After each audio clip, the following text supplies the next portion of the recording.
With everything we choose, there's always going to be consequences. And the best thing is, how do you come back to the center of your mind and bring yourself peace to observe the event that took place from the cause of it instead of the victim of it? If you ever wondered what happens to someone who experiences a true spiritual awakening, not just reading about it, but actually lives it, this conversation is really going to blow your mind. I'm here with Igor Galibov, who underwent a spontaneous spiritual surgery in Brazil, yes, spiritual surgery, that completely activated his abilities he never knew he had. And he went from being just a regular guy to suddenly seeing energy fields, traveling to other dimensions, and understanding how physical diseases are actually just blocked energy in our emotional and mental bodies. Igor is going to explain to you why most healing approaches only treat symptoms and how working with these unseen energy bodies can actually transform your health from the inside out. You see, most people don't realize that so much of the disease that we see in the physical world are just because we're carrying fragments that need to be reintegrated. And Igor will show you exactly how to do that. Additionally, if you ever wondered how Jesus healed, or the relationship between Jesus and Mary Magdalene, and even how sex can actually change your health, believe it or not, you're going to get these answers and so much more in this episode of Heal Thyself. All right, Igor, welcome to the show, my man. I can't wait to go into this deep conversation about spirituality. I'm with you on that one. All right, Definitely. man. I'm going to hit you with some rapid fire questions. You ready? Yeah. All right. Let's get to this. Is there a best time to meditate during the day? No. Okay. What is one practice every person should be doing? Breath. Can you visit other dimensions? Yes. How do you stay grounded doing that? By having a strong practice within, and the breath work definitely will help you with that. What's one of the biggest spiritual myths that you'd love to debunk? Myths. Depends from what perspective you're looking at it, but I think they're all such a dimensional layered information, but I don't think they're really myths because they are actually existing from a different perspective. Mm-hmm. So it's a reality in itself. Exactly. Yeah. Okay. So if you can give yourself one piece of advice, your pre-awakened self, what's one thing you would say? One thing I would say is, tell you the truth, right now, I love where I'm at, and I think every mistake got me to where I'm at. Beautiful. I just love those mistakes because really honed in. Last one. Can you complete this sentence? The universe or God is always trying to communicate Through you. Through you. Ooh, okay. Welcome to the show, my man. Yeah. Really, I can't wait. These are my favorite conversations. I love health. I love the gut health. I love the thyroids. I love the hormones, the brain, nervous system, but this is the real stuff. This is the stuff that I love when people can give these sort of elements of the things that are unseen, which I know is your biggest passion, speaking about the unseen. Mm-hmm. But there's something that happened to you in Brazil. Yeah. You had a really dramatic spiritual surgery. Correct. Which I never heard of. Spiritual surgery. What was the effect on that, and how did that completely change your life?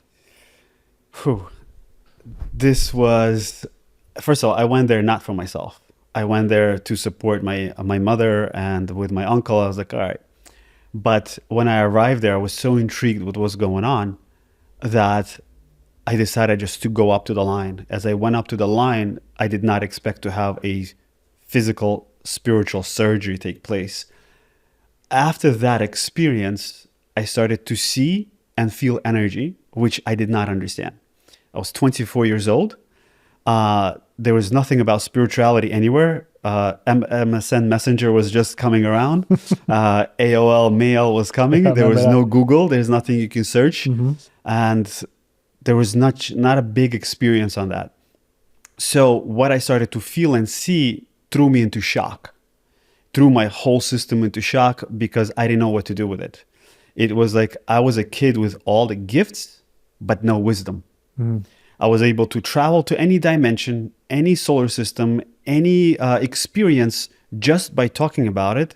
And I was there. I did not understand that my consciousness was traveling to those places until later on I started to figure out. So after that awakening, I came home and I just locked myself up in my room because I didn't understand what was going on.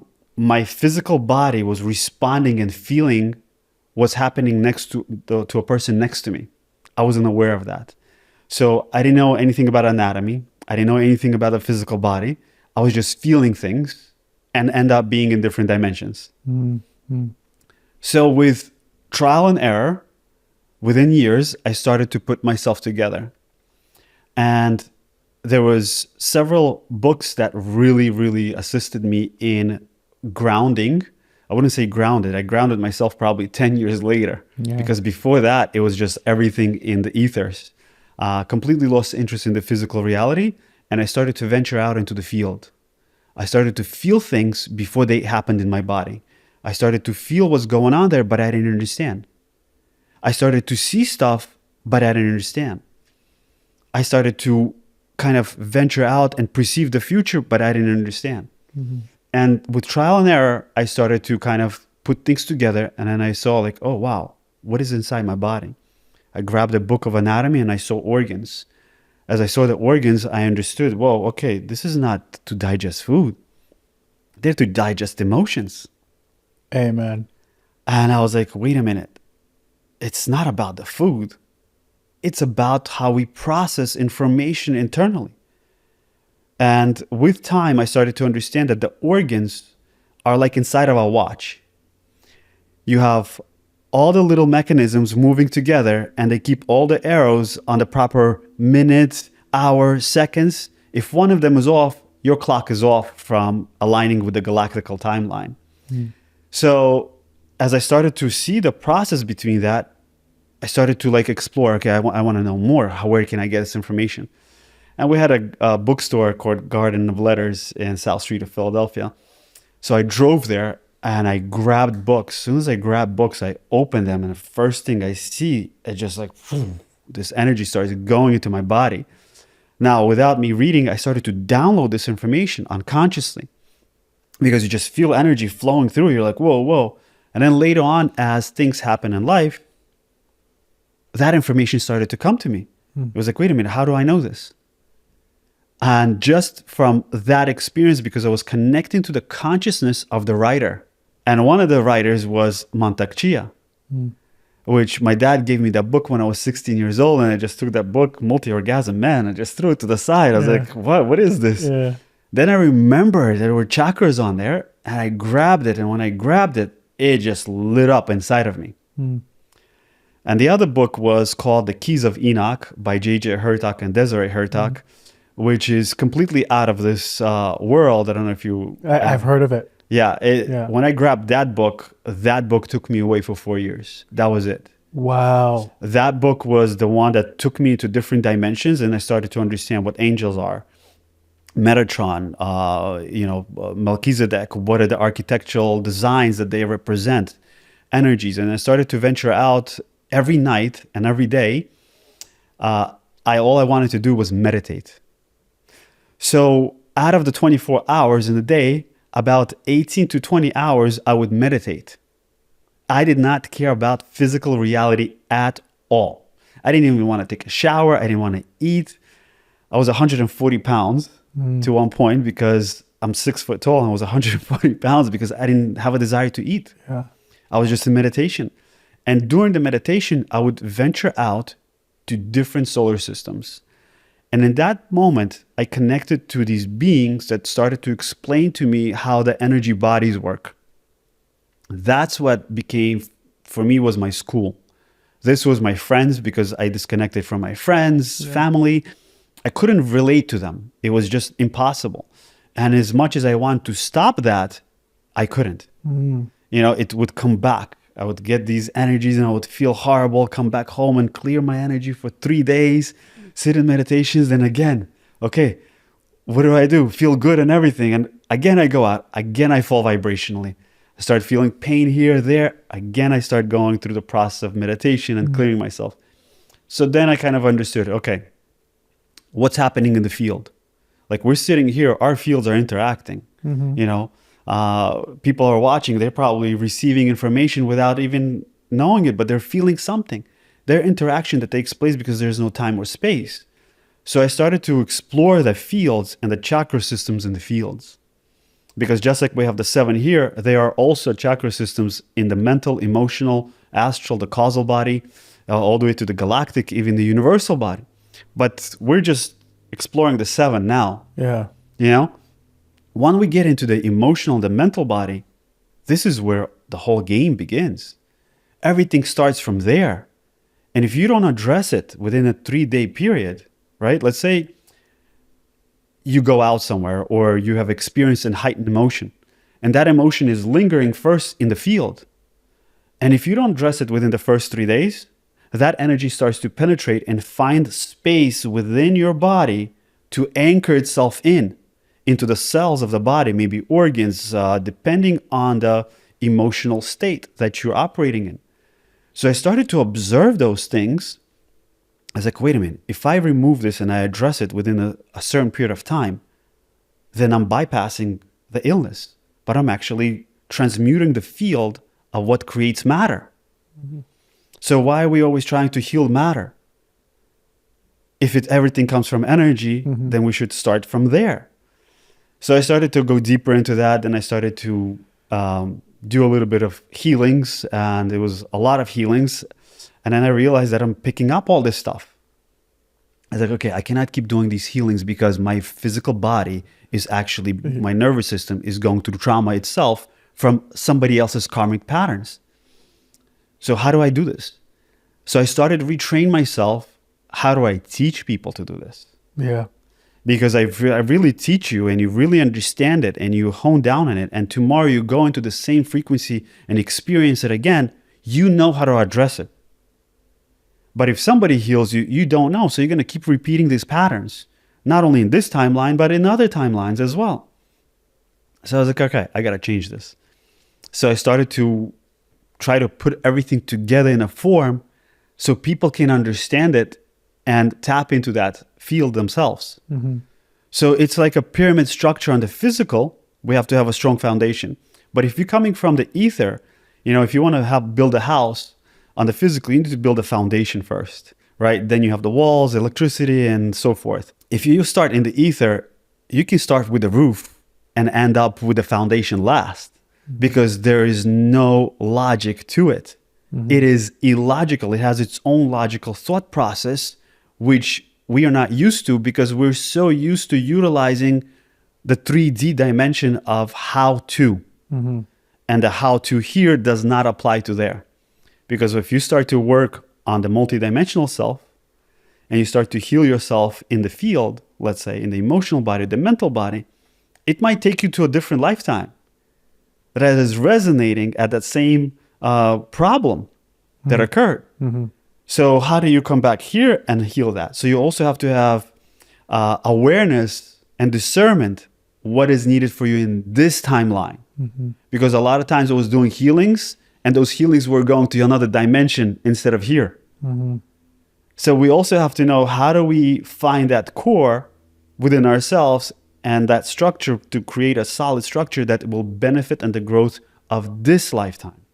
Hey man. Whew, okay, let me digest. Yeah. I'm feeling it because I followed everything you said, and it really resonates. I feel it in my body, and I know when things are true because I feel it. And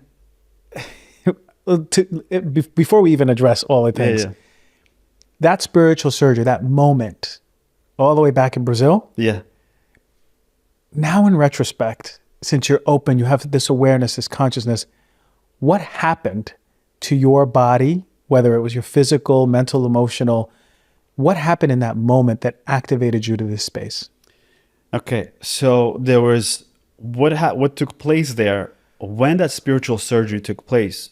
I was out of my body, standing behind the healer, looking at myself while this was taking place. I did not understand that at first. I really tried to open my eyes because this was really strange and weird. I tried to open my eyes, I couldn't, and I was watching the whole process. As soon as he was done, I was back in my body, and next thing I knew was I just felt so much energy, so much power. so expanded. I felt like I was Superman in a sense, like so much power. What took place during that time period was a reset of my energy field. There was nothing literally wrong with my field. It was completely crystallized. So why did it happen to me? My brother went there. It didn't happen to him. Mm-hmm. I know other people that went there. It didn't happen to them either. It was a choice.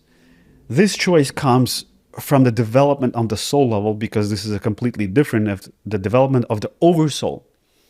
The oversoul has also memory of lifetimes where it has been self-realized.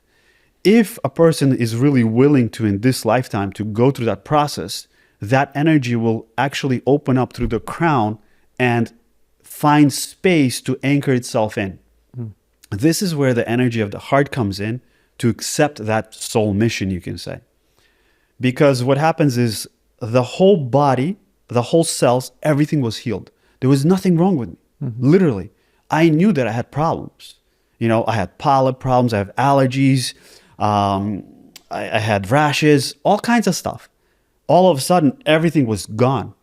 Within a 6-month period, something started to come back. Yeah. I was like, wait a minute, why is it coming back? Because I noticed, I caught myself that I'm going back to think the way my personality was taught to think. I was like, okay, let me see what I can do. And it was like playing with myself constantly, trial and error. I would get frustrated and I would get angry and then I would get happy. And I would go from one extreme to another until I found balance. And that was like a lot of self-reflection, a lot of work, a lot of sitting with myself, crying with myself, because there was nobody to talk to, nobody to share with. If I did tell somebody, they'd be like, what's wrong with you, bro? You crazy? Are you okay? Let's go have a drink. I think you need a drink. Let's go smoke a joint. Right. Yeah, something different. And I'm like, okay, let's go have a drink. I would drink and I would feel horrible. Yeah. I would feel horrible. I didn't know that it wasn't good. I was like, okay, I need to stop this. I cannot do this. And I was constantly like doing these things.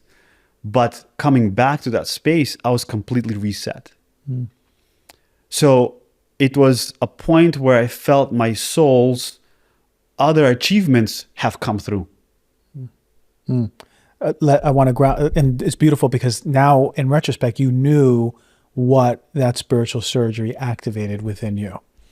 There's a lot of questions that I have now, and I know that probably the audience does too.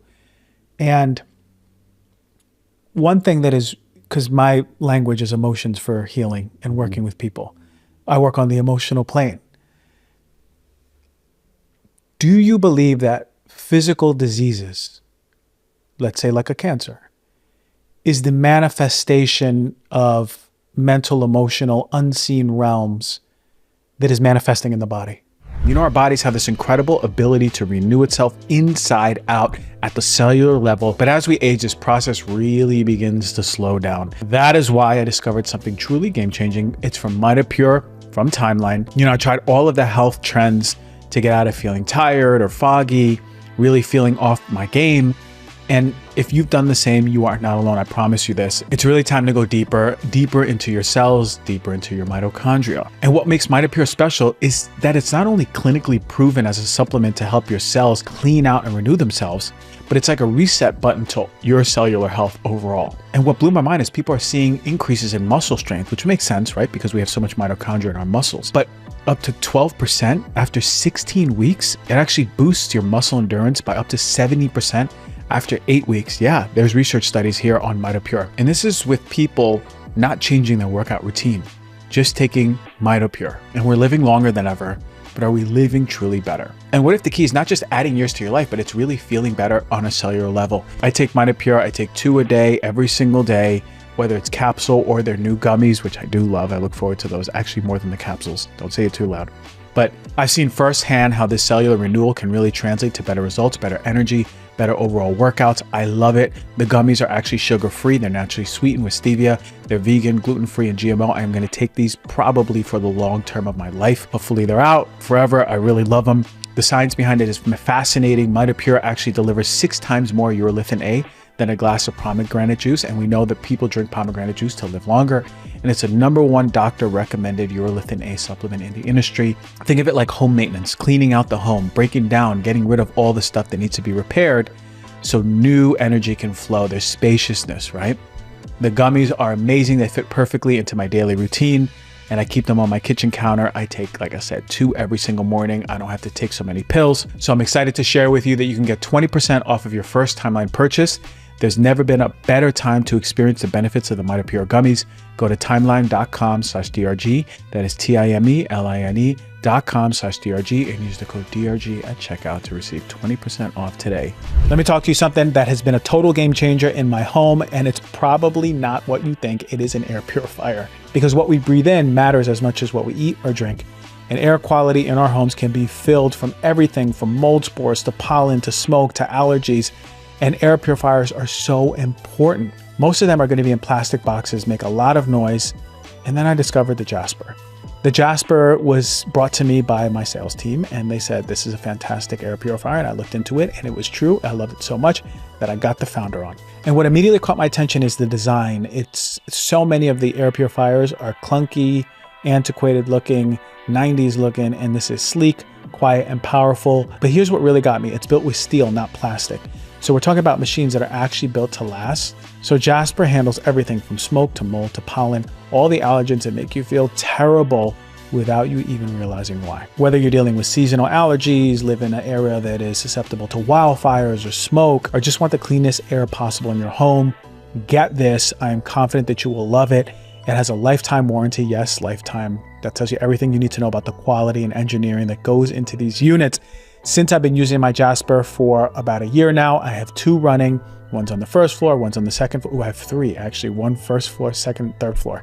And I've noticed cleaner air, better overall sleep, and just an overall sense that my home environment is clean. The air is nice. We tested it.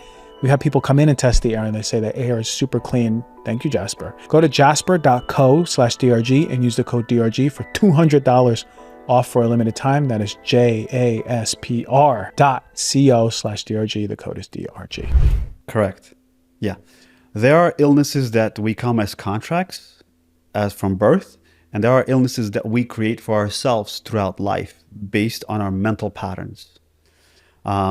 To me, the emotional body is the space of sensation and feeling awareness.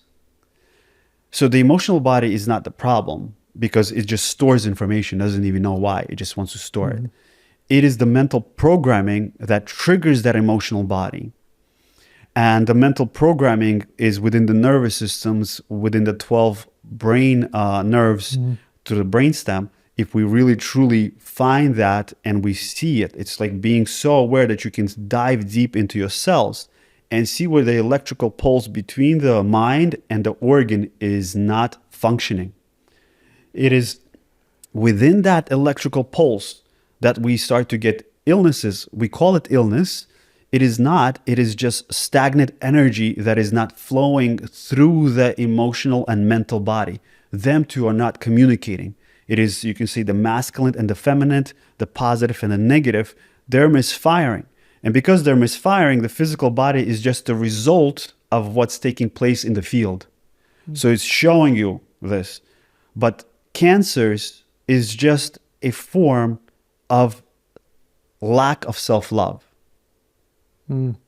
Because we call it darkness, emotions that are hurt, that are pain. I mean, every single person in this world, what do they want? What do they need? More love. They just want to be seen, loved, nurtured, held, recognized. And when we see that in ourselves, that darkness that we call, and we do that to that darkness, it comes into light. It's saw, it's being seen, it's being recognized. And when that happens, the cells in the body right away shift. I mean, most of the people that meditate or do this work, they feel like a jolt of energy will run through your body. It's a nervous system that is expanding, allowing that electrical pulse to flow through. And that's why we feel that jolt. So the more we allow that electrical pulse to flow through the physical body that is coming from the higher dimensions of our soul, the more we are healed. But we're not actually healed. We're aligned. Because it never was a disease. It's just the expression of the disruption. Yeah.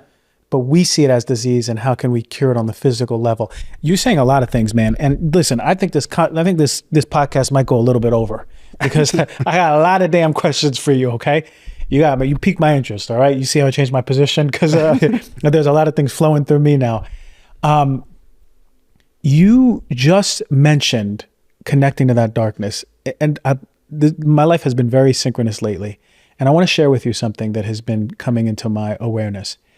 And it is befriending and reconnecting with every dark part of me, every regret I've had, every anger streak, every mean streak out of integrity, anything, even sexual out of integrity, just everything. I've been connecting, closing my eyes, feeling my heart, and actually inviting all that darkness to meet, reintegrate. I feel like this has been changing my life, man. That exercise that just intuitively came to me has been so potent. In your words, in your terms, and I've been telling everyone around me to start doing this because it's been helping me so much. In your terms, in your awareness, in your language, what is happening when someone reconnects to that darkness inside of them? To me, is that darkness is ignoring thyself. When you ignore that part and it's not being seen, it looks like darkness because based on your perception. All it is just, it needs your awareness. What happens is we go through a trauma, even sexual trauma, let's say, right?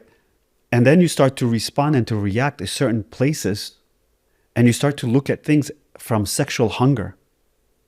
Why? Because it's lacking your own awareness. So when you bring that darkness up, and you actually love it and nurture it and you sit with it, it has no choice but turn into light. It's basically a fragment of yourself that is coming back. It's like if you have a plate and you drop it and it shatters into a million pieces. This is what we are. We are shattered beings who are putting ourselves back together. And every piece that that is shattered is actually darkness that is perceived from the personality because it's pushing itself away.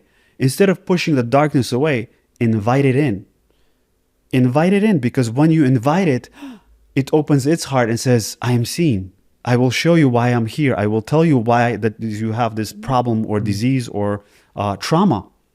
The fragmentation. But we are taught from childhood, if somebody's bad to you or something, push them away. Yeah. Leave them. No, they're not bad. They're showing you an aspect of yourself. You know, I was flying here and came to the airport, and this lady in the airport was just kind of very rude. And I just stopped and I looked at her and I said, kind of, you know what? I'm sorry if I didn't see you. Just that's all. She shifted. But I didn't even tap into her or bump into her or anything. But the people in front of me, she was really like rude to them. Yeah. And that shifted everything completely, because we all want to be seen. So does the darkness. So does the darkness, dude. I've even heard the word fragment when I'm doing this. So you say fragmentation. This is, you ever seen the movie The Truman Show?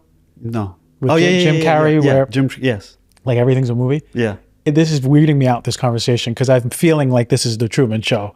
I feel like there's a special camera here because this is exactly what's been going on, at least in my experience. But of course we're having this conversation because it's needed now. It's in the awareness.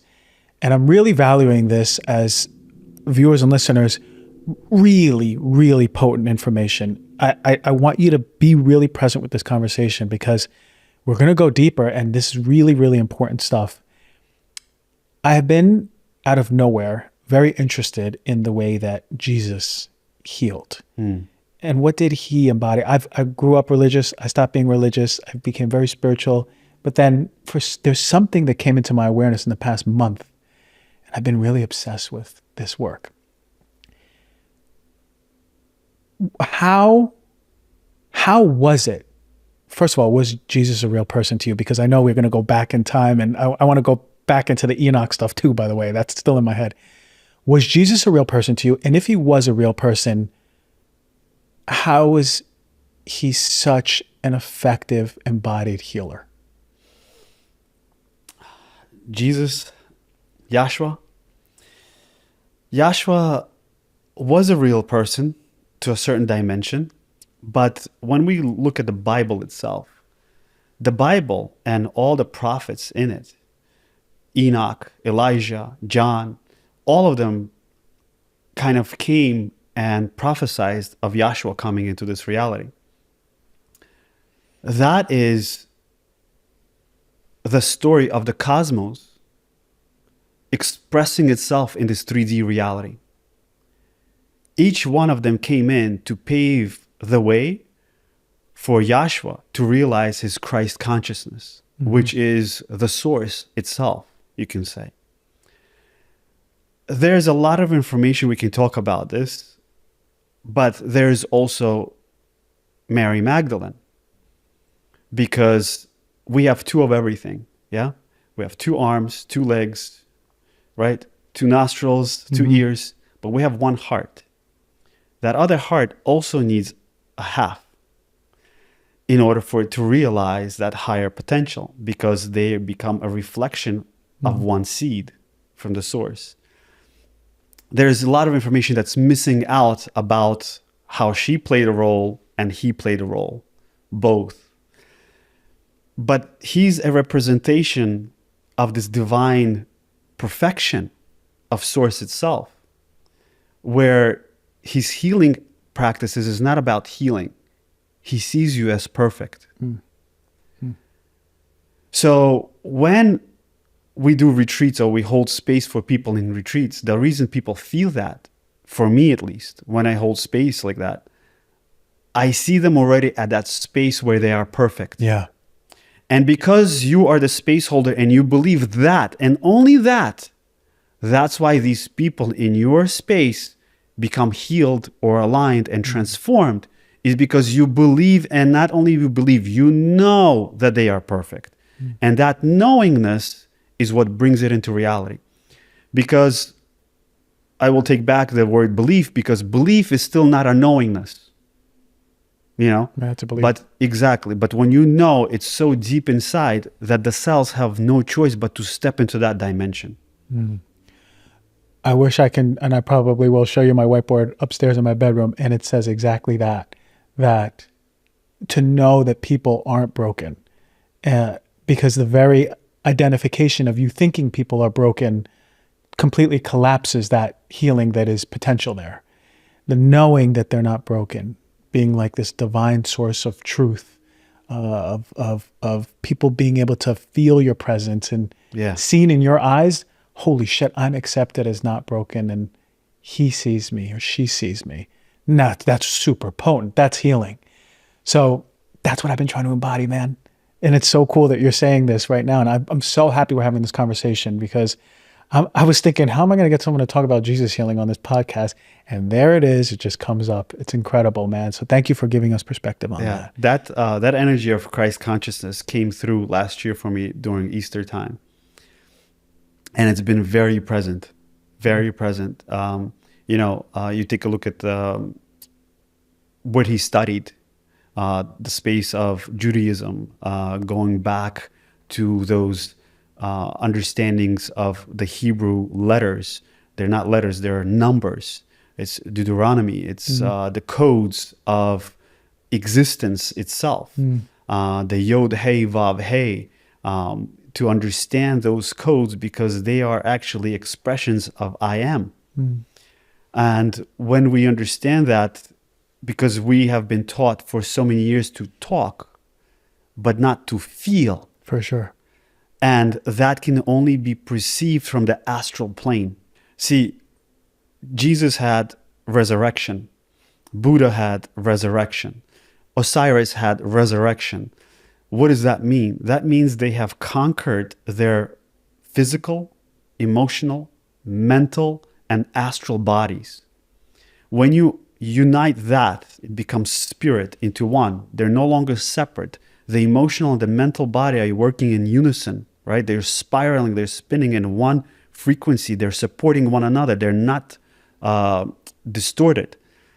That takes you to the Christ consciousness, because in that, now you are no longer bounded by the body or the physical reality. Therefore, you have a choice how you experience this reality. They're stepping out of matrix. That is true stepping out of matrix. You know, when you don't need to go look at the ocean to make yourself feel good, you just feel good. Yeah. You don't need to look at the sunrise to make yourself feel good. You already feel good. You don't need another partner to tell you how beautiful or loving you are. You already know that you are that. So these parts is a really true deep transformation. But in order to do that, we really need to disconnect from this physical reality. That's what they did back then. That's why he always disappeared. That's why Buddha disappeared. That's why you have monks going into caves, sitting with themselves, is to disconnect from the mental belief that the collective has given us. So once you do that, then you can step into that astral body. But you can also do this while we're in this life. That's why we came here now, is because the whole world is shifting towards that direction. We're all becoming aware. Kids are coming in aware of that. And we're all embodying the Christ consciousness, because on the cosmic level, he has returned. Meaning not him, but the Christ consciousness within each individual that is ready to receive that aspect is coming back. So that's why we're turning to that more. We're seeing that more. Yeah. We're paying attention to Christ. What did he say? Or what is that really going on? What was the meaning behind it? You just mentioned a few months ago, you were having that experience. That's because you're aligned with that and you've done your work to really embody that Christ consciousness within yourself. Wow. So the energy says, I will wait until this physical body and mind says, I am ready for this energy. And when the personality, the persona really has shifted, that energy presents itself.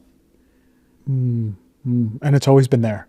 Exactly. It's just been waiting in the ether. It's been waiting for you. Yeah, because it's waiting for you. And if it has to wait a lifetime, it will wait another lifetime because it's timeless. So do you believe that this was what was saying the second coming of Christ? Well, the second coming of Christ is the Christ consciousness is descending upon this world through the geometrical structures of the astral body, which holds different geometrical structures. The pinnacle of the pyramid is becoming awakened. Because within each one of us, there is that geometrical structure within the ether. So that's why geometry is the language of the ether or the astral body, because when you go beyond that, no words or sound can affect it. But the astral body, the sound and geometry creates it. So to ground this for us, we have our physical body.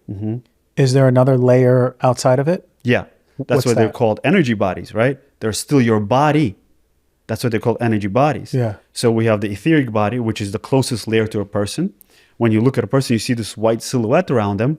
When you stare at them, that's the etheric. Then you have the emotional.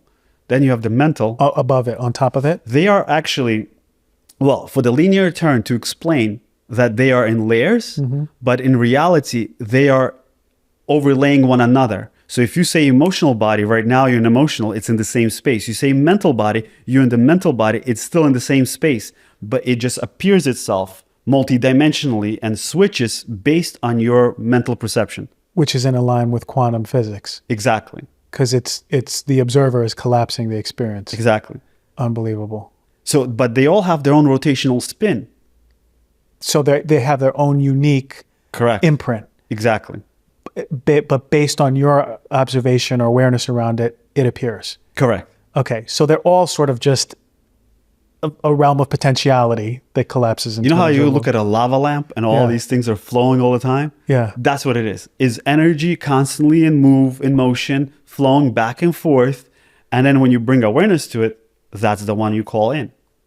Okay, I got it. That's the one that shows itself. Okay, so before the awareness, there's the potentiality lava lamp of energy body, the emotional body, the mental body, or is the emotional and mental body the energy body?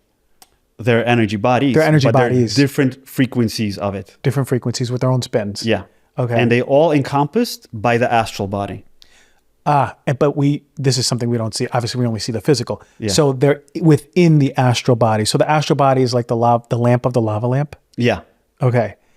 Is there anything outside of it connected to us, still our bodies? Correct. Yeah. Then goes the causal body. The causal body is the cause of your existence, the programming that comes from the soul level itself and says, okay, these are the experiences you're going to have in this lifetime. Yeah. At age of 33, you're going to have this. At age of 24, you're going to have this. And these programs that you have kind of came here preset to experience in order to rise up to the oversoul. Gotcha. So in the causal body, and I have to reframe it my own way for me to understand and honest. In the causal body, disease can exist there if it's part of your life blueprint. In the causal body, they're not diseases. They're the cause of existence. The causal body takes the information from the astral body from all lifetimes. So when we leave from here, we leave a shed. A shed is basically like information imprint, right? Like a snake sheds its skin. Yeah. Through your mental and emotional body will nothing be left, only the astral body. The biggest experiences that you had that had a very heightened emotion, positive or negative, what we call it, it doesn't look at it that way, just a heightened emotion, the astral body will take that information to the soul level. Okay, in the causal body. In the causal body. Okay. The causal body now is a multidimensional thing which experiences lives in different parallel realities. Your past life, your future lives, your extraterrestrial lives, different dimensional lives. It connects through vibration and frequency to them because it is not linear. Even me explaining this to you now, it actually creates a linear explanation, which is a paradox. It shifts all the time. Right. Okay. So there are, within the causal body, it's working within multiple realities. Correct. Okay. So it is your soul. So when we die, we are causal body. We go to the causal body realm. The astral body will take the experiences from this lifetime. Where's the astral body now? Is that the causal body or is it later? They can communicate through different chakra systems. Okay. So now I understand the causal body. Is that where our higher self is, where we get messages? Correct. The higher self, you can say, is, let's say you look at a toroid field, the peak of the toroidal field, right on top of that would be the higher self, is what gave birth to time. Oh, okay. Okay. Because there's no time beyond the higher self. Okay. So when from the physical body, mental, emotional body, time exists. Yes. Causal body, time's done. Time is done. Because it's in a different dimension. Yes. It's beyond space and time. Yeah. Okay. Now I'm understanding. So now the causal body, higher self, still communicating with our physical ego Yes. self, this human experience, but already has the blueprint for our life. Correct. Okay. Past the causal body, is there anything else that's connected to us? Yes. Oh, Lord. What else? So we come into layers, right? We have the thought process of how you think, I think, how our families think. Then we have the thought process of the collective of this region. People in California think one way. People in New York think differently. People in China think differently. You have that thought process. Then you have the thought process of the world, how everybody thinks in the world. Then you have the galactic thought process. Then you have the universal thought process. In that universal thought process, which is the higher mind grid, also more stuff to be tapped into or transformed. This is why the yogis completely go away and sit in isolation, is to release all the mental beliefs and patterns that they have created in their field. And when that takes place, they connect to the higher source effortlessly because there's no interruption of beliefs from this reality dimension. Now, this is very deep stuff that we're talking about. You know, some people will be like, what are they talking about? This is crazy, out of this world. But in the course, I go over this stuff step by step. Amazing. Because I understood this stuff and I felt it and I wanted to explain this to people. So I designed a course where we take week by week and we work piece by piece in order to clear out the emotional programming, the mental programming, in order for a person to feel and to step into that space. Yeah. Of course, man. That's because when we get into conversations like this, people can go, holy moly. Yeah. But I'm going to say to the viewers and listeners, if you abandon all of the belief systems right now, be very present with this conversation. See if you feel anything. If you feel something, it's probably true for you. It's probably true for you in your reality, right? So just sense if you're feeling anything in this conversation, because I know I do. Yeah. When we connect to source, is that in the causal realm or is it beyond the causal realm? It already goes beyond the causal realm. It Source goes beyond. is source itself. Beyond those the collective thoughts and everything, right to source. Yeah. Can we connect to source? We're always connected to source. Always. It's just our mind is so busy that it doesn't hear the source. So source is always communicating with us. It was always flowing through us. Flowing through us. Yeah. Okay. It's always flowing through us. It is just taking the time and quiet the mind. You know, people a lot of times they close their eyes, they go to bed, okay, I'm going to sleep. And all of a sudden they're like, yesterday I could have done this. Tomorrow I'm going to do this. Right now I am this. They're not sleeping. They're not in the present moment. Mm-hmm. So the whole thing is through the meditative practices. Meditation was one of the greatest tools that was utilized on Earth. It has been imprinted into the belief system of the grid of Earth. So therefore, why fight it? Go try it. It's the best thing, because when the more you sit and meditate, the more you'll be able to find stillness. Because what we understand, time, right? It's something moving. But if I move my hand really, really fast, you stop seeing my finger. It becomes almost invisible. In meditation, when we come into that stillness space, everything that's around you moving becomes irrelevant. And that's when you find stillness or peace within yourself. Is because a lot of times what happens in meditation, we start getting into it, and all of a sudden a thought comes and we start interacting with it. For sure. Right? And it's like, okay, wait, come back. The whole thing is to constantly bring yourself back. So if you left with that thought, that means you have to start your meditation again. Yeah. It's reset. It's not like 10 minutes I did it and that's it. No, 10 minutes you did it, you're like, feels good. Okay, I'm out. Yeah. It's a reset back to square one. Yeah. How long should people be sitting in meditation then? It depends on each person, depends on their will and how strong they are to be able to do this, because this is where the masculine, the feminine energy comes into play. You know, the will and the desire of the masculine is like, I'm doing this. And then you step into it and you switch into your feminine side. I'm flowing with this. I'm being, you're receiving. Exactly. And the point of meditation is for source to directly communicate with you and what, bring more light, bring more clarity, bring more healing. What are we doing? Just to quiet the mind? First is to find stillness, or just to find a little bit of clarity, a little bit of peace within yourself. Yeah. That's one, I think. And for the first thing, even people trying to do meditation, don't try to do meditation if your breath is not balanced yet, because you'll never get into that space, because the breath is very important. It's like, don't look at your body as your body. Look at your body as a vehicle, a machine. Okay? It's a technology. And everybody right now, even watching this, breathe in. Where do you breathe? Most people are breathing here or here. We gotta go. Nobody's breathing naturally below the navel. Yeah. Right? It has to be natural breathing into that space without even you paying attention. It took me about 2 years to fully reprogram my breath so it constantly goes there naturally. Because if you're breathing there, that means you're getting enough oxygen and blood circulation into your brain so you can raise the vibration of your brain to find peace. Otherwise, as soon as you tap into it, you're like, okay, I did it. And the ego takes over. It's like, okay, what do we do now? Where do we go? Like, right. That checklist done. Yeah. I feel that, man. So breathe into the belly, find some time, just begin to quiet the mind. That's the only thing. Just a little more peace is quote unquote, if there ever was a goal. Yeah. That's what we'll start noticing. Time, you mentioned twice already. Okay. Time. We live in this linear world, right? Yeah. Like past, present, future. That's what we think about, right?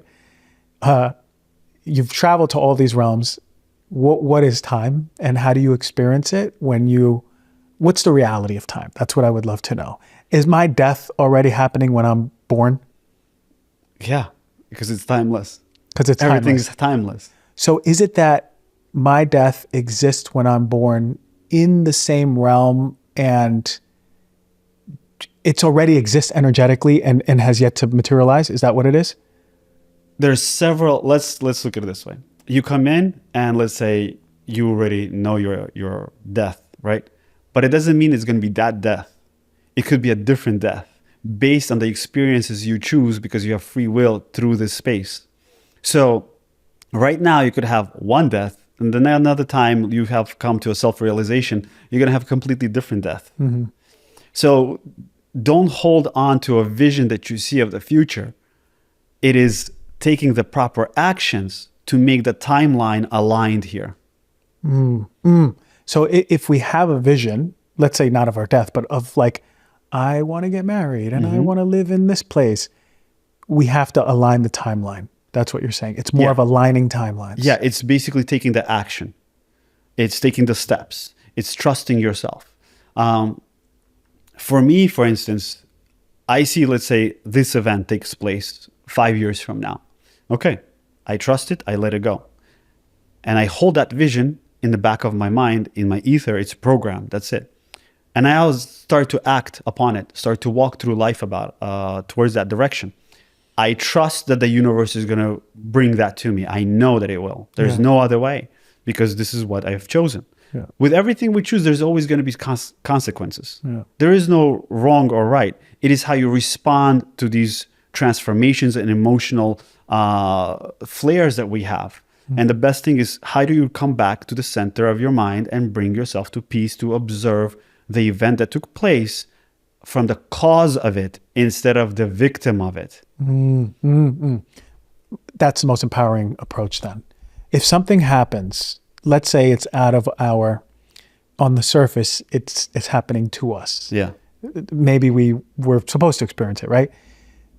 The best thing is then to sit down, sit with that event from the observer status. Yeah. Quiet the mind and actually see it objectively without the egoic and personality sponsorships, right? Yeah. Okay. That's empowering because we actually have a tool now, right? It can ground this whole conversation with things that we can do, which is really, really potent. It's beautiful. What about when something is emotionally charged? Let's say someone crosses my boundary, they were really angry and they hit my car and I was like, oh, what the hell? Yeah. I can emotionally regulate. I can probably breathe and be like, okay, I understand. I get it. Am I repressing an emotion if I don't express it? Is something being dug in if I don't actually express, oh my God, I'm so angry in this moment? Mm-hmm. Is that contrary to our own body's health, physical or emotional body? Do we have to honor that expression of the emotion as well? There's many ways to express your emotion. Take a look at different ways. Some people want to scream, like release that emotion to rage. But what really happens to the nervous system? Activates. It activates. There's a release process, but you're creating more stagnant energy inside yourself during that time period. Through the activation? Through the scream, let's say, right? Through that emotion. But if you take a look at right away and you breathe in, and the whole system changes right away. Because what happens is, let's say you went through that car accident that you gave an example, somebody hit your car. It's a shock. Your whole breath shifted and the nervous system and the energy field shifted. Yeah, yeah. So instead of diving into the event that took place, it's a matrix. Don't dive into the matrix. Come back to yourself. How's your body? How are you feeling? Mm-hmm. You're still alive. You're still here. Nothing happened. Yeah. Only a piece of metal got damaged. It's okay. You come back to yourself. When you come back to yourself, you intuitively will right away feel, okay, it was slowing me down from this. I'll give you a perfect example. My daughter calls me and says, Papa, I slept through the whole day. It's 2:00. I had so many things that I needed to do. And I woke up at 6 a.m. I said, okay. Were you laying around, bumming around in bed from 6 till 2? No, I was sleeping. I was like, then God wanted you to sleep. There's a reason for it. You did not do your errands because you needed to rest maybe. What were your dreams? Yeah, there was stuff going on. Okay. What if you got in a car accident if you went? Right? What if this was meant to be? Instead of stressing about it, let's see the other perspective. It's not like you were laying around, bumming around, doing nothing. Yeah. There was a cause for that. You got up at 6 a.m., which you usually don't, to do your stuff, but yet it took you back to sleep. Yeah. Yeah. So honor that and see, okay, the positivity in this, but it takes time to reprogram our neurological pathway because there's a grid level, the mental grid, which is programmed to think a certain way. And through the meditative state, when we reprogram that mental grid, the mind, the emotional body will no longer respond to that mental grid anymore. Right. Because it's being sponsored by the thoughts of the mental. Exactly. I see. Okay. So the mental grid is very important. Yeah. Very, very important that we have awareness of that, like you said, subtle connection between that part of our brain and actually the organ that it can be affecting, right? Yeah. Like when we come back to the disease state, of course, this is a health show. Okay. Wait, let me just ground myself now. All right. Now you mentioned, I want to talk about Mary Magdalene. Okay. You mentioned Mary Magdalene. Yeah. And I have a friend, and she's going to get real mad if she listens to the show and I don't ask more about Mary Magdalene. So I'm doing this one for you, Becca. Mary Magdalene, in the Bible, painted a completely different way. Yeah. In reality, was she a feminine counterpart to the masculine energy of Jesus? Yeah. Were they the embodiments of the embodied feminine and the embodied masculine? Yeah. She is the Christed feminine consciousness. He was the Christed masculine consciousness. Okay. There is a lot involved in there. That process, when two soulmates meet each other, it's an instant inner knowing. Because what happens is the soul, you can say, again, I'm going to explain of how the way I see it, but you can have so many different perspectives on these things. The soul has separated itself as it came into this reality. Mm-hmm. Both of them knew that this is what they're going to do. Because of religion and the way it is, they removed her. And I believe in 560 AD, AD, the Pope has removed all the information about Mary Magdalene. And in 1964-65, the Pope wanted to release all that information back to the public about Mary Magdalene. They said, no, you can't do it, because for the past 2,000 years, people believed this is it. If we bring it back, people will lose faith in Christianity completely. There's a saying, behind every powerful man, there's a powerful woman. It is not that she's powerful, he's powerful. They are walking together as one unit, inseparable. They understand and feel one another through the space of heart beyond time or space. They could be on completely different parts of the world, but they can sense one another. They can feel one another's emotion. They can feel one another's arousal. They can feel one another's mental patterns without communication. This is the existence in the astral body, because we are no longer separate from the energy bodies. We're in one. That's why he was able to resurrect. They're holding space for one another. Same thing, the story goes of Osiris and Isis, Shiva and Shakti. They found each other. They became gods because they supported one another to come to that space. There's a very important part where our body is a vessel, is a temple. And there's other beings and dimensions out there that we don't see that can very easily tell us, no, go do this, go do that. Yeah. There's a very important part to become aware of where your thoughts are, your unconscious thoughts. They have mastered this. They walk the path together.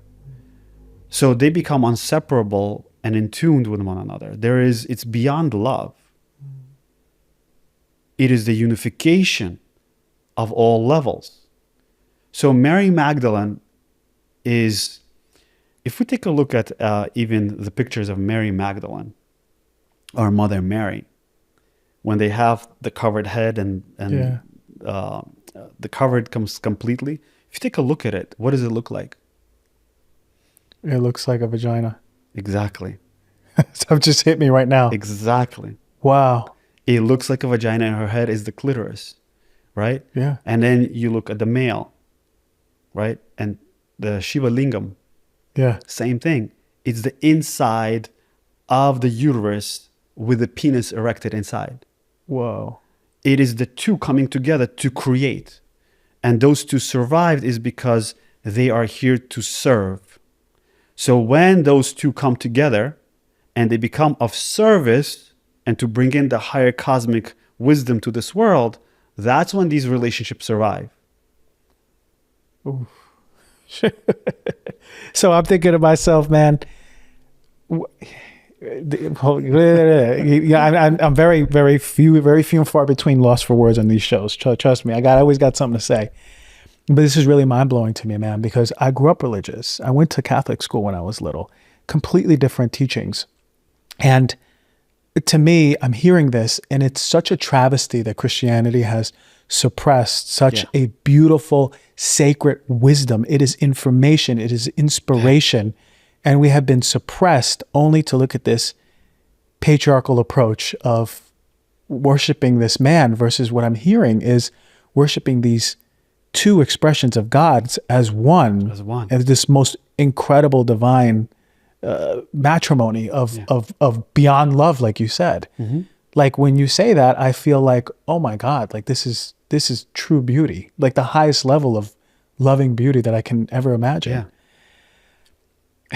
So again, trying to ground this to us people over here just listening, and hearing this beautiful just duo of consciousness.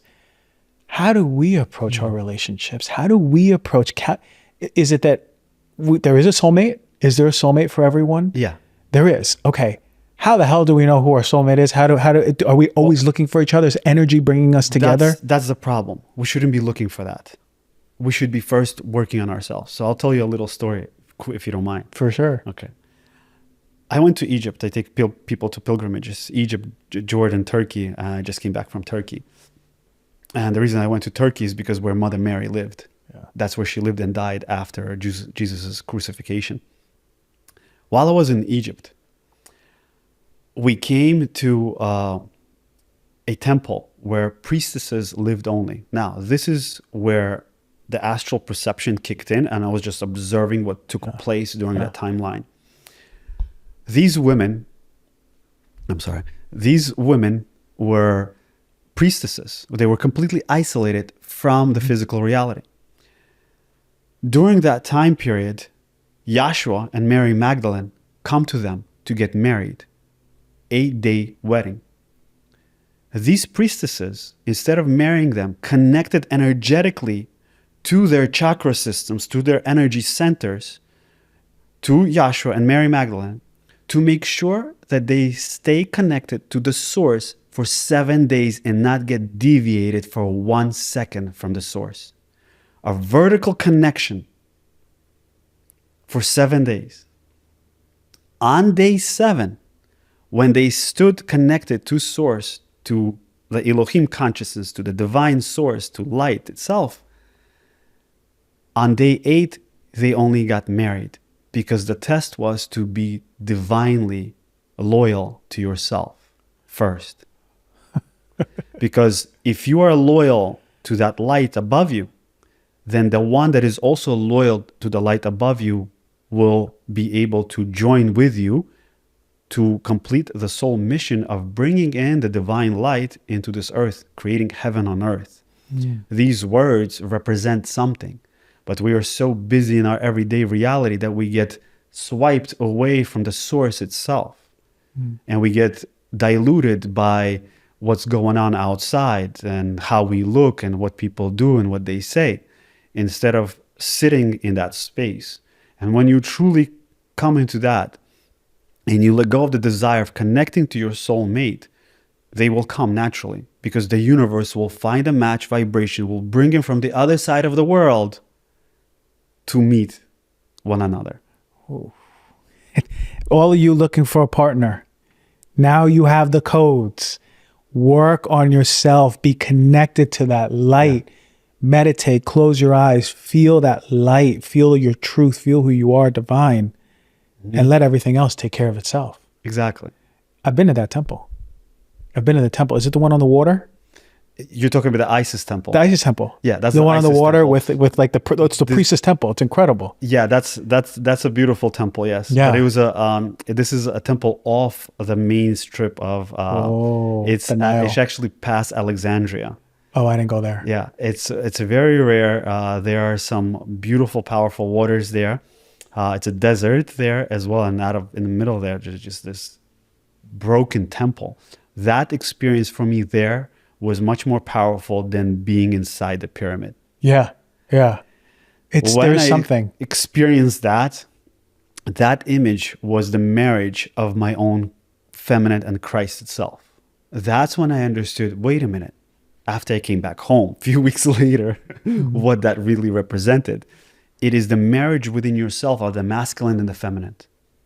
And when you do that, that is when the other half will also come to you in that same state of consciousness. And then more work begins to the higher level where you two intertwine. This is now where comes in sexual divine alchemy. This is now already lovemaking, and where you heal one another through the lovemaking. It is a space where the male energy can absorb the negativity of the female energy and turn it into light, and the female can absorb the negative energy of the male and turn it into light. Like the yin and the yang interlocking with one another through the divine concept of lovemaking. It is no longer you're in a process, what I'm going to do, how I'm going to do. You are flowing with one another in complete, slow, gentle stillness of the expression of the soul, because you can raise that energetic orgasm through different parts of your energy fields, your body, and the soul itself as well. Because that's when the soul will kind of really descend, and you open up portals to so many dimensions, to so many beings, because they feel that love.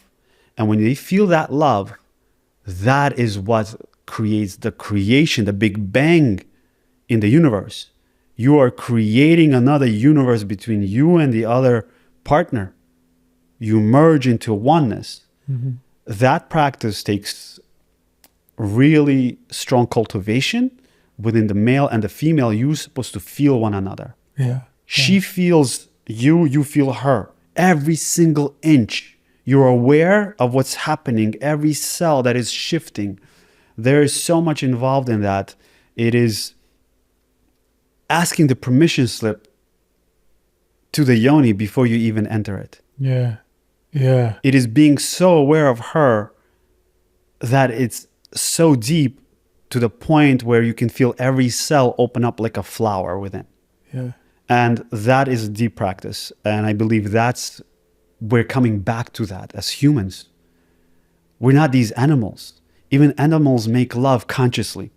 We just like, okay, let's go. Let's go. Oh, going to bed. God. Good night. Go to fucking, hey man, you are hitting on everything I've ever wanted to really intuitively deep in my soul know. And like, I think you're incredible, man. I don't want to end this yet because I have a lot of questions. Okay. So but I got to respect your time too. That description of sex was the most incredible description I've ever heard. I'm going to correct you. Lovemaking. Lovemaking.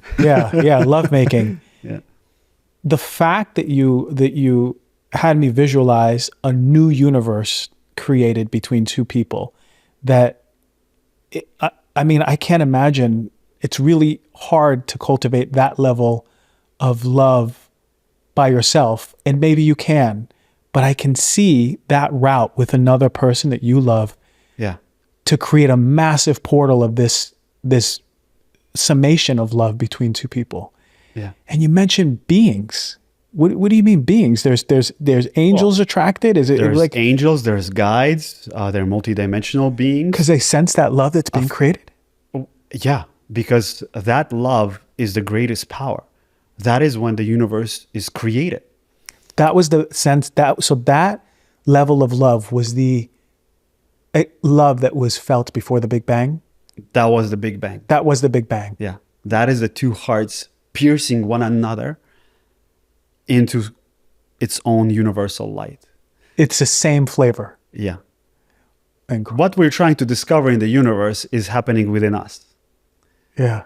Because we are aspects of the universe that came to experience itself here to recreate that within ourselves here. But this matrix that we're living in, 9 to 5 and everything else that we see, is deviating us from that. But we're coming back to that. There's one thing that I'm being guided to share.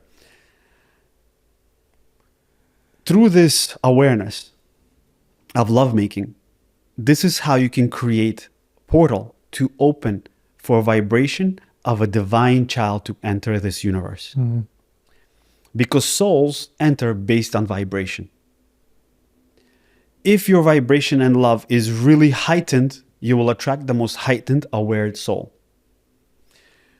During my conception of my oldest daughter, I started to create my oldest daughter in the ether. I took the qualities from my father's side and my mother's side that I liked, the qualities from my partner and her father and mother from that I liked, fused them together.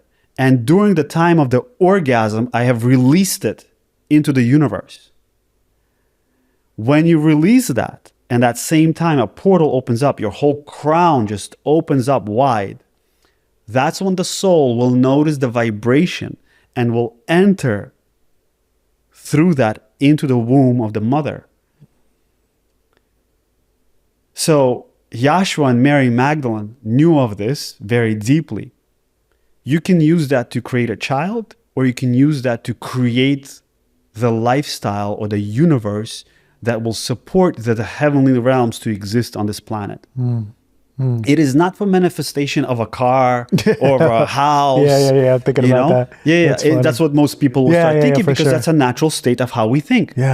But when you become full of service, your thoughts and desires are no longer become of materialistic stuff, because it will be provided for you of what you need in order to create this heavenly existence on this planet. It is the observation and perception from the astral plane, the higher mind state, not the physical mind of the little mind, the ego mind, that says, I need this to survive, I need this to survive, I need food, I need money, I need home, I need a girlfriend, I need to go to school, I need a job. All of those things are needed. Don't lose yourself from that. But that is the responsibility of the personality that needs to do these things, which is understandable. We have to live here and survive. But when I close my eyes, I'm not thinking of creating a business or finding this, that. No, I'm releasing all of that. I want to be with Source only. And I constantly remind myself, come back to Source. We lose ourselves. We lose ourselves in this reality, in this matrix, in this dimension. But when we remind ourselves constantly, realign, you'll start to notice that you will see everybody as Source. You have a great power of clairvoyance. You can read people's minds. I can see that inside of you. You pick up on their thoughts very quickly. Yeah, I do. It's been since I was a kid. Service. You say service. What does it mean to be of service then? Service to your higher self. That's the number one manifestation we should always be doing or working on. Number one manifestation is to be connected with your truth, with your higher self. Because there's the truth of this world, there's the truth of your personality, and there's the truth of Source. Okay, so always being in that alignment. The ego stuff, we will do it like, I'm going to work and I have desires. I want to live in Malibu or whatever. But always knowing that that's part of the personality. It might not even be real, probably not real, maybe a little bit real in this physical, but the reality is coming back to Source, as you're saying. And we always have to check ourselves. Always. Listen, man, I wanted to go into Egypt. I wanted to go into the beginning of time and creator and aliens. I think we have to have that for another conversation, man, because that's a whole nother hour. I don't know how long we've been here, bro, but I know, but we're timeless. Yeah, but we're timeless, right? We're timeless, bro. You mentioned it. I was like, what? It's just, I have so many questions for you, and I want to really respect the viewers. But will you do part 2? Oh, definitely. Yeah. I really enjoy this. Definitely, and I think the viewers and listeners are gonna love this. A lot to digest. I want them to digest this. Sit with it. And okay, tell us about your course, your program, where we find you, all of it. So you can always look me up on igorgalibov.com or alignmentoflight.com. I have courses that are coming up.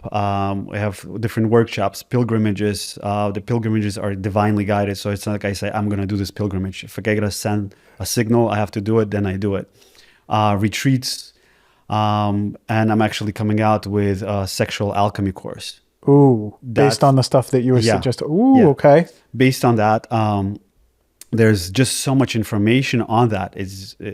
That itself is such a valuable lesson and experience that I want to put it in the most highly divinely way to be received for people, so they can really utilize it to bring in the portals for the higher divine children. It is very important that we open that, or for their own creations that they want, because that's how we can really change the world. Yeah. And for me, it's very important to have that attunement, that alignment that will be truly divinely connected to the Christ consciousness. So this course has been in birth for about 2 years already. And I'm like, okay, finally coming together to release Incredible, man. Yeah. I'm going to do it. I want to do that sexual alchemy course. I have a loving partner, and we always want to continuously bring it to, she's soulmate. I know it. You just know it. Yeah. It's a no. You said knowing. It's a fucking knowing. You just know it. Exactly. We said your website, right? Yeah. Okay. So I want you all, listen, if any of this, if you felt it in your body, forget the mind, if you felt it in your body, I want you to go to the website and then take that same compass, feel, and start following this work. Because when I say this as a practitioner, I hope medicine one day goes to this sort of healing. I really do. And I believe in this level of healing more than anything. And I'm such a proponent and champion of this. So I really appreciate you coming in here and giving so selflessly and wanting to empower people, remind people, have us remember who we are. I think that you are doing beyond God's work. It's a source work flowing through you. And you know what's funny? I know I'm saying this to you and it don't mean anything to you. You're just hearing it, right? Because it's not on the ego. But I'm trying. I really want to say that from my heart. Thank you, brother. Yeah, man, I appreciate it. So we'll see you again for part 2. You got it. All right, amen.